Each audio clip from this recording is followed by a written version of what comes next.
Bonjour, je suis Mélina Laplante. Vous regardez présentement TVR9, la télévision de la vallée du Richelieu, votre télévision locale.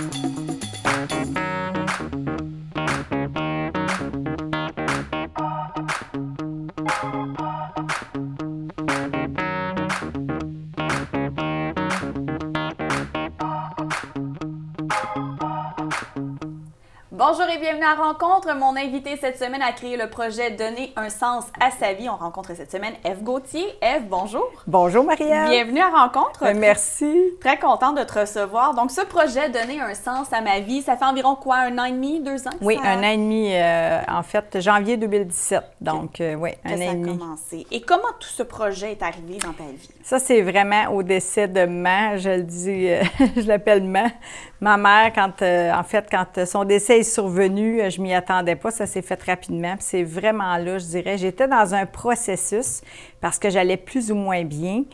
Physiquement, j'étais vraiment fatiguée. Donc, quand le décès est arrivé, ça a été vraiment l'éveil. C'est là que j'ai eu la prise de conscience, si je peux dire, de redonner du sens à ma vie. Et comment tu as développé au fil du temps le processus pour que ça donne ce projet-là aujourd'hui? Bien là, on est toujours en chemin, c'est sûr, hein, on Oui. chemine avec ce beau bébé-là. Mais ça a été vraiment d'instinct, je dirais. Moi, j'étais même pas sur Facebook à ce moment-là. OK. Ça fait que je partais vraiment de loin.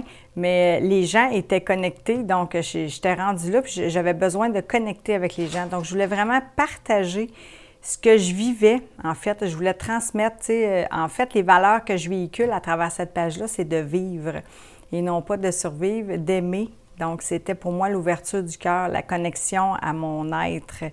Donc, apprendre et partager. Fait que c'est pour ça que l'idée m'est venue de cette page-là, de donner un sens à sa vie, pour inviter vraiment les gens à venir se nourrir sur cette page-là avec, bon, différentes choses que j'y partage, là, des articles, des citations inspirantes, toutes sortes de trucs là, que je mets régulièrement.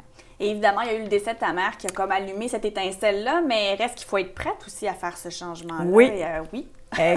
Oui, exactement. Mais des fois, je dirais que la vie nous y pousse un peu. Oui, aussi. Tu sais, des fois, on se fait bousculer un peu par la vie. On a des messages, je dirais, un peu plus en douceur, puis on comprend pas. Hein? On dit c'est la carotte ou le bâton. Oui. Et dans mon cas, cette fois-là, ça a été un peu le bâton. J'ai appris un peu à la dure. C'est vraiment, en fait, suite à des déménagements que j'ai faits successifs, beaucoup de changements au niveau de l'emploi. Je me cherchais énormément. Je peux dire que j'étais perdue dans ma personnalité. Tu sais, au fil du temps, je m'étais construite un peu une carapace, puisque j'avais le cœur un peu plus fermé. C'est pour ça que je dis que j'ai eu un éveil, en fait, de conscience, oui, mais une ouverture au niveau du cœur, au décès de maman. C'est ça vraiment que ça a créé en moi. Ça l'a éveillé ça. Donc, le fait que j'étais perdue entre, je dirais, mon être, ce que je désirais profondément, me réaliser, m'accomplir personnellement ou professionnellement, versus tout ce que j'avais construit, j'ai 45 ans, là, bon, j'en avais, mettons, 43 à ce moment-là, tout ce que j'avais construit dans cette personnalité-là pour être aimée, tu sais, pour essayer de suivre un chemin qui n'était pas le mien. Un rythme beaucoup trop vite pour moi, tu sais, de la vie. Fait que j'arrivais pas à suivre, donc physiquement, j'étais fatiguée. J'étais épuisée, donc c'était une dépression, un burn-out. Tu sais, j'ai pas un diagnostic précis, mais mon médecin m'a vraiment arrêtée à ce moment-là aussi. Oui. Puis il m'a dit, écoute, là, je pense que là, c'est ça. C'est à un moment donné, le corps te passe. C'est pour ça que je dis que c'était un petit peu le coup de bâton, là. Oui. Alors, j'ai compris que là, j'avais un choix. J'étais comme face à un mur, puis j'avais le choix de rebondir, d'aller chercher justement des outils pour m'en sortir, pour me guérir, puis renaître à cette vie-là, dans le fond, à laquelle j'aspirais. Tu sais, c'est vraiment ça. Ça a été ça, le déclic. Et tu parlais aussi de l'éveil, d'ouvrir ton cœur, tout ça, mais est-ce que tu as appris des choses sur toi tout au long du processus là, de création du projet et encore aujourd'hui? Oui, totalement, c'est ça. C'est vraiment de grands enseignements, c'est sûr. C'est vraiment par l'action, je dirais, parce qu'au départ, souvent, c'est une petite idée, tu vas germer ça, tu le sens. Moi, je travaille beaucoup avec mon intuition maintenant. J'apprends davantage à me faire confiance, puis à faire confiance à la vie, puis à écouter ce fameux ressenti-là. Donc, je me suis laissée guider beaucoup par ça. Papier, crayon, moi, pour ma part, là, c'est vraiment le secret. Je trouve que, premièrement, tu prends un recul. Quand tu écris, tu connectes avec ton intérieur. Tu prends un recul, tu vois ça d'une façon différente. Fait que tu vas vraiment vers des outils parce que tu es dans l'action aussi en écrivant. Ouais. Puis c'est, je dirais, vraiment comme ça que je me suis transformée tranquillement, puis que je suis encore en chemin, c'est vraiment avec l'action aussi. Et dans un des articles, tu dis en fait, de choisir l'amour plutôt que l'ego. Oui. Qu'est-ce que tu veux dire exactement? Ah, je l'aime, cet article-là. Je l'aime beaucoup parce que c'est exactement ça que je vivais au moment du décès de maman. C'est que je vivais énormément dans ma carapace, dans mon mental. Tu sais, qu'est-ce que les autres ont besoin de voir, de percevoir, d'entendre. Tu sais, toujours dans le but d'être aimé. Et non pas en connexion avec soi-même, avec qui j'étais vraiment. De toute façon, j'étais vraiment perdue. Donc, perdue en cet ego-là mental qui me dominait, qui faisait que ça me créait beaucoup de souffrances, puis j'oserais dire des souffrances très inutiles pour la plupart, parce que ça m'emmenait beaucoup de scénarios qui n'étaient même pas nécessairement vrais. Tandis qu'avec le cœur, si moi, je m'invite toujours, puis j'invite les gens, en fait, à aller voir la nuance entre les deux. C'est quoi le discours du mental? C'est quoi le discours du cœur? Très souvent, il y en a un qui est un petit peu plus rigide, pas toujours, mais qui va être un peu plus dans le jugement, qui va être plus dur envers nous-mêmes puis envers les autres, et moins de bienveillance, moins de tolérance, puis tout ça. Tandis que quand on écoute vraiment avec le cœur, là, on voit vraiment la nuance. Fait que pour moi, là, c'est vraiment ça la différence, si je peux dire, le discours. Et tu as aussi la prière du détachement. Oui. Ça aussi que tu publies parfois sur ta page. Oui. Ça, elle représente quoi pour toi? Ah, elle représente beaucoup de choses parce que j'en ai encore beaucoup de besoins. Ouais. Puis des fois, c'est même du détachement à soi, là, tu sais, ce que je viens de mentionner par rapport à l'ego, donc d'avoir un regard plus doux, plus bienveillant, donc un discours qui est beaucoup plus justement serein, avec de la compassion envers qui on est, où est-ce qu'on est rendu, comment est-ce qu'on fait des pas vers la vie. Donc, oui, ça, c'est super important, cette prière-là, je la dis souvent. Puis parfois, bien, c'est sûr, c'est vis-à-vis le regard de soi, mais le regard des autres aussi, des commentaires qu'on entend, c'est normal. Des fois, les gens, ils ont peur pour nous, c'est pas méchant. Quand on se lance dans une aventure comme celle-là, par exemple, bien, tu sais, moi, j'ai comme un peu tout balayé au niveau professionnel pour partir mon entreprise. Donc, tu prends des risques, tu investis du temps, de l'argent. Fait que les gens, des fois, ils t'aiment, puis ils savent pas trop où est-ce que tu t'en vas avec ça. Fait que ça en fait partie aussi. Et tantôt, tu parlais de l'écriture et tu as ton Oui. carnet par amour, Oui. qui est disponible entre autres chez Bureau Pro Citation ici à Belleuil ou encore Amazon et tout ça. Et donc, parle-moi de ce carnet que tu as créé, là, Oui. que les gens peuvent avoir à la maison.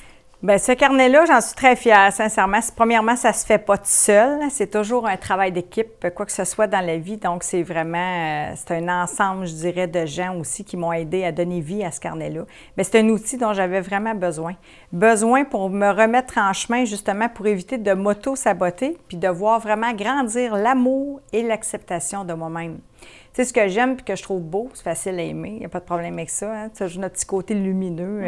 C'était vraiment les petits côtés, je dirais, un peu plus sombres que moi, je jugeais. On appelle ça les parts d'ombre, souvent, en psychologie. Fait que c'est des côtés qui vont être un peu plus vus de façon négative en société. Des comportements ou des émotions, comme la colère, par exemple. Tu sais, je prends ça.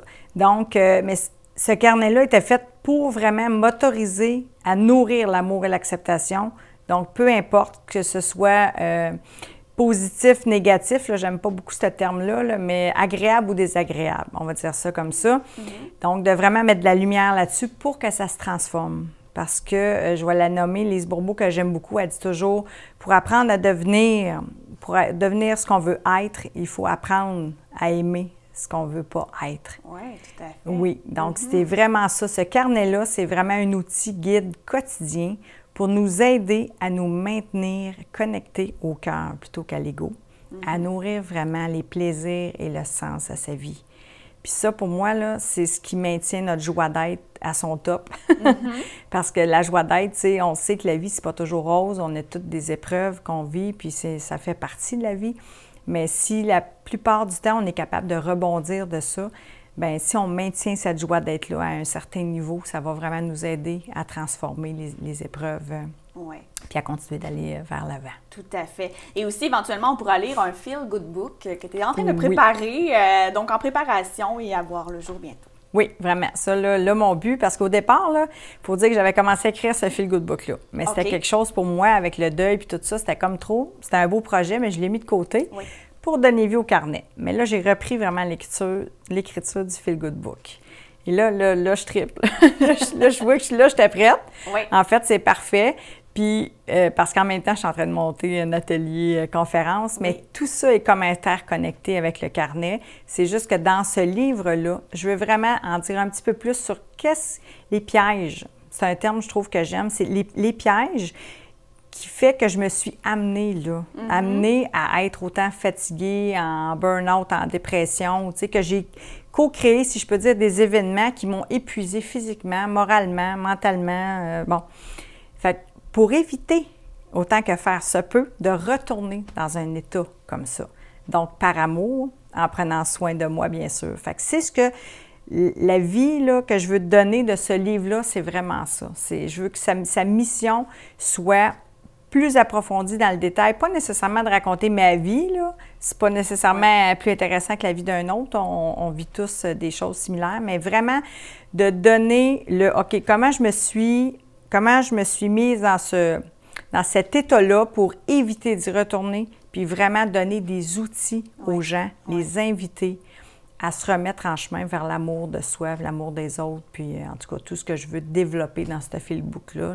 Parce que ça pourra rejoindre les gens aussi, peu importe l'expérience, peu importe les épreuves qu'on a vécues, ça va se rejoindre. C'est ça. Il y a tellement de types d'épreuves qui fait qu'un être humain va mettre un genou à terre, que l'important, je pense, c'est vraiment d'inviter, pour moi, c'était vraiment d'inviter les gens à ouvrir premièrement. Tu sais, parce que ça aussi, quand je parlais de personnalité tantôt, souvent, ça faisait partie un peu de la carapace. Les gens ne pouvaient pas percevoir ça de moi. Pourtant, j'étais quelqu'un de très aimant et tendre, mais avec une grosse image, plus dure à percer. Tandis que quand on réalise que les humains, souvent, on est tous un peu interconnectés, là. On est tous sensibles, puis on a besoin d'être en union. Donc, on a besoin aussi de se prémunir un peu de ça, mais de s'outiller pour mieux vivre, je dirais. C'est vraiment, pour moi, le savoir-être puis le savoir-faire, là, tu sais. Fait que ça va être vraiment... Il y a vraiment beaucoup d'outils que je vais mettre là-dedans. Alors, c'est en préparation, on l'attend. On va s'arrêter pour une pause et au retour, on va parler des ateliers et conférences. Restez des nôtres. Salut tout le monde, je m'appelle Jean-Pierre Gravel. Vous regardez présentement TVR9, la télévision de la vallée du Richelieu, votre télévision locale.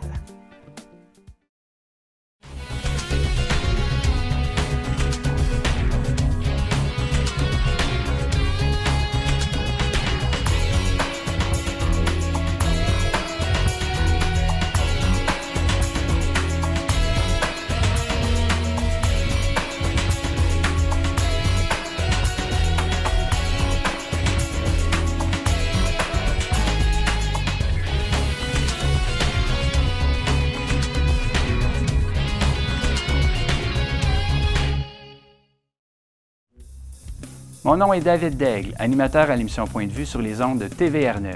Chaque semaine, j'aborde les thèmes d'affaires publiques d'intérêt pour la population de la vallée du Richelieu. Mes invités viennent faire le point sur des sujets qui vous concernent, tout en répondant aux questions pour lesquelles nous souhaitons avoir des réponses. Je vous invite à m'envoyer vos suggestions de thèmes d'émission ou encore vos questions. C'est donc un rendez-vous chaque semaine à l'émission Point de vue sur les ondes de TVR9, votre télévision de la vallée du Richelieu.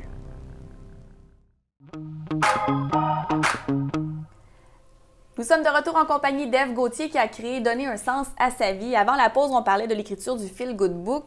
Mais j'imagine qu'en l'écrivant, ça te ramène certaines choses, te replonge dans des vieux souvenirs. Ça doit être tout un travail aussi à ce niveau-là. Oui, mais je dirais que je suis davantage axée sur le présent puis le futur que sur le passé. Oui. Mais oui, c'est ça, j'y vais plus brièvement maintenant pour m'en servir, je dirais. Vraiment pour me construire ou planifier mon avenir. Ouais. Fait que c'est vraiment... ça sera pas vraiment une grande autobiographie, mais un petit recul, comme je disais tout à l'heure, vraiment pour voir qu'est-ce que j'ai fait, les pièges un peu à éviter pour, autant que faire se peut, ne pas retomber dans ces pièges-là de souffrance, mais plutôt vraiment d'aller livrer des outils pour vraiment accompagner les gens à se remettre, si je peux dire, sur le chemin de l'amour et de la paix. Moi, en fait, j'aime bien le terme « pacifier sa relation à soi et aux autres. Parce que les autres, souvent, c'est notre miroir. Hein? Tout à fait. On dit qu'on admire ce qu'on va admirer chez l'autre, on va le porter, mais l'inverse est là aussi. Oui, exactement.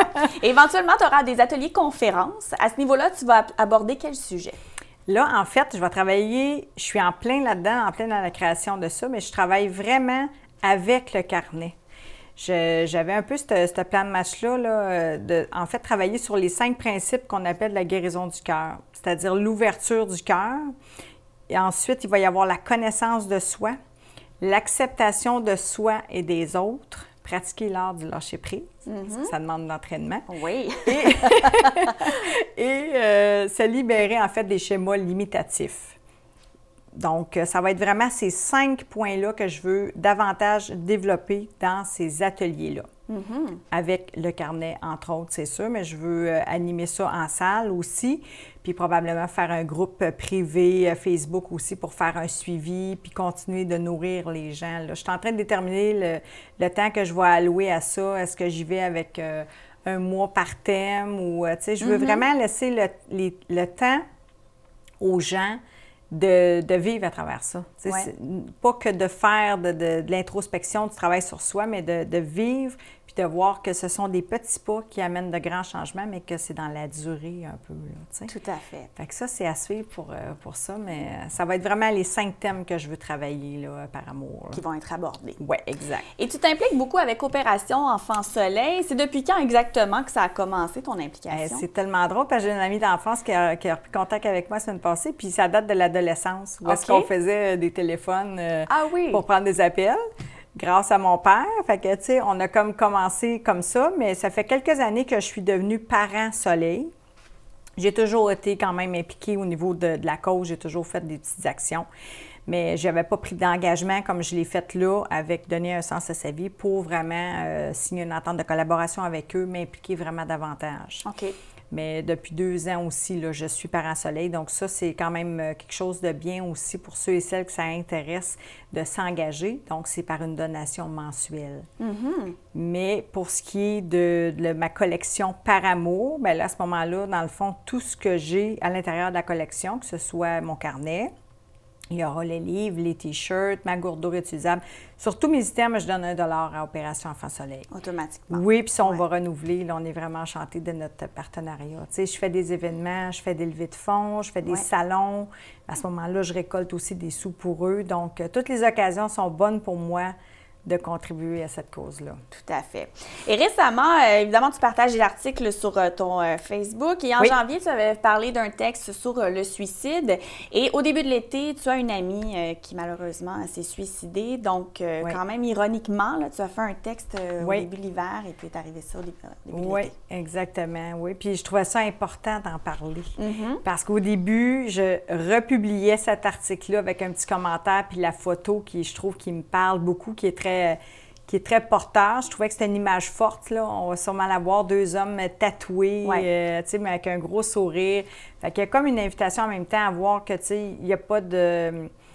Il n'y a aucun préjugé à y avoir. Personne n'est à l'abri, je pense, de ça. On ne sait jamais quand ça va frapper à notre porte, peu importe de qui ça vient autour de nous, de gens qu'on aime. Puis, justement, l'importance pour moi d'en parler, de dire bien à quel point c'est justement une nécessité de prendre soin de ma santé, d'inviter les gens à prendre soin de leur santé mentale, de leur santé de corps aussi. Tout est lié. Fait que pour moi, c'est sûr qu'à ce moment-là, c'est une détresse, c'est certain, puis qu'on essaie d'être à l'écoute. Puis ce que je disais un peu dans pas dans l'article, mais dans la vidéo. Oui, c'est ça. C'est vraiment que des fois, on capte des choses, mais pour moi, c'était comme d'oser aller vérifier encore plus en profondeur la souffrance de la personne. Puis là, je l'ai dit dans cette vidéo-là, sans aucune culpabilité à mon endroit où, tu sais, c'est pas ça le but. Le but, c'est vraiment d'essayer de servir, d'aider un être humain qui est en détresse. Tu sais, des fois, il n'y a pas de communication claire. Parfois, il y a des signes clairs que ça ne va pas du tout, mais d'oser aller demander jusqu'où ça ne va pas. C'est vraiment de tendre la main puis de Ne pas prendre ça sur ses épaules personnelles, mais d'aider les gens, de les accompagner ou de les diriger vers des ressources compétentes, professionnelles. Il y en a tellement des belles ressources, là, comme les centres de prévention suicide, il y en a partout. Fait que pour moi, là, je trouvais que leur campagne à eux, là, parlons-en, bien, je me disais, ça a fait du sens avec moi. J'étais en cohérence avec mes valeurs. Là, je me devais d'en parler puis de dire, bien, si quelqu'un souffre dans votre environnement, bien, tendez la main, tendez l'oreille, puis, tu sais, parce que ça va finir par passer, ce mal-être-là, tu sais, ce mal de vivre-là ou cette épreuve-là qui semble insurmontable au moment où la personne le vit. Tout à fait. Fait que c'est ça. C'est triste, hein, mais je pense que des fois, des événements comme ça doivent servir justement à aider d'autres personnes. Tout à fait. Et en reparler encore davantage. Puis ça. Et ton entreprise, je pense, aussi démontre un peu, bon, le par amour, donner un sens à sa vie. Donc, il y a un lien aussi en quelque part d'en parler, tout ça. Oui, exactement. De ton côté. D'ouvrir, je dirais, en vulnérabilité, de ne pas avoir peur, parce que ça n'empêche pas d'avoir la force, justement, de rebondir puis de s'en sortir. Mais c'est vraiment la communauté, c'est ça aussi. Hein, je pense que toi aussi, tu es une fille de communauté, c'est évident. C'est important, les êtres humains, de s'entraider pour avancer. Oui. Et justement, avec ton projet, est-ce que tu as fait des rencontres marquantes? Est-ce que tu as vécu des moments là, quand même spéciaux, je ne sais pas, avec ton entreprise? Oui, il y en a toujours. C'est tellement drôle parce que oui, on rencontre plein de gens, des fois moins connus ou plus connus, là. Mais justement, le dernier événement que j'avais fait au bureau Post-Station à Belleuil, il y avait Mère Ordinaire, que moi, personnellement, je ne la connaissais pas du tout. À quelques semaines, puis j'ai trouvé tellement que c'était une femme qui était vraiment pas ordinaire, qui était vraiment extraordinaire de par sa simplicité, justement. Puis son message, tu sais, elle se disait, on la qualifiait de mère la déculpabilisante, la plus déculpabilisante du Québec. Puis je me disais, bien, c'est exactement ça. Je pense que les gens, ils ont besoin de ça. Ils ont besoin de connecter avec des gens simples, vrais, puis qui apportent un message un peu d'espoir, de dédramatiser aussi. Tu sais, que tout le monde vit différents défis, différents challenges là, dans sa vie. Donc, ça en fait partie, c'est sûr. Il y avait Marie-Lou aussi qui est à cet événement-là que j'ai beaucoup apprécié aussi. En fait, elle aussi, je l'ai trouvée très, très inspirante au niveau de vraiment comment elle a donné vie aussi à ces projets-là. Parce qu'il y avait une mission, des valeurs aussi derrière au niveau de la nourriture, que les gens pacifient justement la relation à la nourriture. Parce qu'elle avait eu des troubles d'anorexie. Fait que tu sais, on fait des rencontres, là, je vous nomme ceux-là qui sont plus connus, mais tu sais, j'ai ma coach Nancy Beaulieu qui travaille à l'hypnose de l'orchidée à Saint-Hilaire, qui m'a énormément aidée aussi à vraiment passer, je dirais, à l'action pour ouvrir justement à mieux communiquer qu'est-ce que je vis. Tu sais, j'étais comme prête à dire, bon, bien, je veux redonner, je veux partager, mais j'avais besoin d'un genre de guide un peu pour m'inviter à le faire. Fait que Nancy a contribué beaucoup à ça.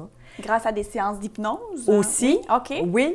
D'hypnose et de coaching, je dirais. Les deux ensemble. Oui, parce que l'hypnose, c'est quelque chose de nouveau pour moi aussi.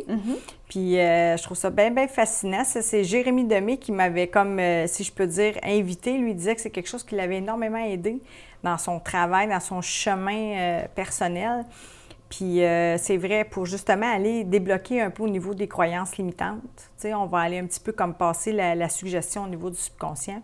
On déjoue un peu la conscience. Tout à fait. L'ego, le mental. Oui, ça se rejoint encore. C'est ça, qui bloque un peu. Là. Qu'est-ce qu'ils vont dire? C'est ça, fait qu'on va y aller direct. C'est ça, on y va direct. Donc, Nancy, ça en fait partie aussi. Jean-Pierre Gagné, qui est mon coach aussi depuis le début de cette aventure-là. En fait, la première formation que j'ai prise, elle s'appelait « Vivre de sa passion ». OK, wow!